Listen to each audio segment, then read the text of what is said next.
Bonjour à tous. Parfois nous nous posons la question de savoir comment se fait-il que nous fassions telle ou telle chose, qui, dans notre temps normal, nous paraîtrait complètement insensé. Pourtant, à certains moments de notre vie, nous les faisons. L'apôtre Jacques répond en partie à cette question dans sa lettre au chapitre 4 et au verset 1. Il écrit « D'où viennent les luttes ? Et d'où viennent les querelles parmi vous, sinon de vos passions qui guerroient dans vos membres ?» Alors on pourrait prendre ce « vous » dans un sens large, dans la communauté, mais on peut le prendre aussi dans le sens personnel. D'où viennent ces passions, d'où viennent ces luttes, d'où viennent ces querelles qu'il y a à l'intérieur de nous-mêmes ? Qui peut prétendre être parfaitement en paix avec lui-même, sans aucune lutte, sans aucun tiraillement dans sa conscience et dans sa vie ? Et Jacques répond, tout cela vient des passions qui guerroient dans vos membres.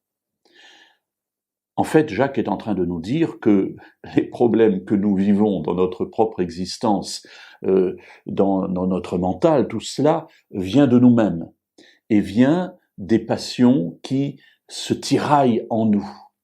Alors oui, la Bible nous dit que cela existe depuis toujours, mais à l'intérieur de nous-mêmes, oui, il y a une guerre entre le bien et le mal.